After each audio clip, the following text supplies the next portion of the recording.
Hai, perkenalkan saya Afifuddin dari kelompok KKN Angkatan 72 UPN Veteran Yogyakarta. Jadi seperti yang kita ketahui bersama bahwa perkembangan teknologi sekarang ini sangatlah pesat. Dengan diiringi peningkatan penggunaan media digital terus-menerus bertambah dan konsumsi terhadap informasi yang beredar itu sangatlah banyak. Dalam keseharian kita menjalani kehidupan ini, kita sebagai manusia tentu saling membutuhkan satu sama lain. Ketika kita hendak bertemu dengan orang lain untuk mendiskusikan suatu hal atau pekerjaan, tentu kita dapat datang dan mengunjunginya secara langsung. Namun di saat seperti ini di mana wabah virus COVID-19 sedang menyebar luas, kita tidak bisa dengan mudah dan sebebasnya mengadakan kumpul, berdiskusi, dan berinteraksi dengan satu sama lain. Pemerintah pun menghimbau masyarakat agar tetap berada di rumah saja.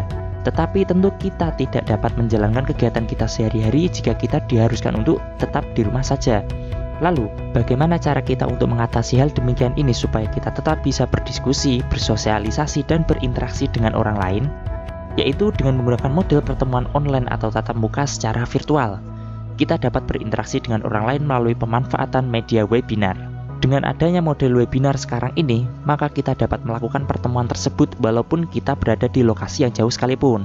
Dan di kesempatan kali ini, kita ingin mencoba untuk mengenalkan kepada kalian tentang webinar sebagai media alternatif untuk berkumpul, berdiskusi, bersosialisasi, dan berinteraksi.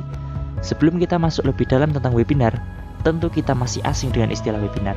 Lalu, apa itu webinar? Webinar sendiri merupakan kependekan dari web seminar.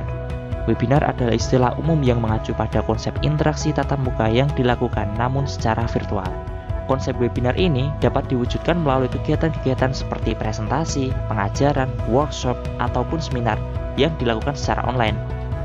Dapat diibaratkan pertemuan atau meeting tatap muka secara online yang dihadiri oleh banyak orang yang berada di lokasi berbeda-beda dan kita dapat saling berinteraksi secara langsung, baik dengan melalui video, melalui suara, gambar, ataupun teks dalam satu waktu yang bersamaan secara langsung.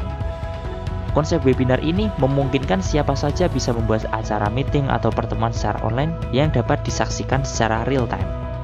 Adapun prinsip dari webinar hampir serupa dengan fitur video call, voice call, atau chatting atau pesan teks yang ada di smartphone pada umumnya. Yang jadi perbedaan besar adalah hal itu semua dapat dilakukan secara bersamaan dalam waktu yang sama. Seperti halnya kita sering melakukan video call baik kepada sanak saudara maupun rekan yang berada di luar daerah. Dengan memilih konsep webinar sebagai wadah untuk berinteraksi secara virtual, selain kita bisa mengadakan konferensi atau rapat secara online, penggunaan webinar sendiri memungkinkan kita untuk berkomunikasi sekaligus berinteraksi secara maksimal dengan orang lain yang memiliki jangkauan jarak jauh sekalipun. Kita juga tidak perlu bertatap muka secara langsung untuk melakukan kegiatan seperti pertemuan rapat rutin, mengadakan workshop, mengadakan diskusi, ataupun seminar. Lalu, bagaimana caranya supaya kita bisa menerapkan konsep webinar ini dalam keseharian kita, terutama di saat penerapan new normal seperti sekarang ini? Tentunya untuk menuju ke sana, perlu untuk kita pahami dahulu jenis-jenis media yang dapat digunakan sebagai media untuk webinar, agar kita paham akan fungsinya dan kita dapat menggunakan serta mengaplikasikan media tersebut secara tepat. Saya Afifuddin dan sampai jumpa di video selanjutnya.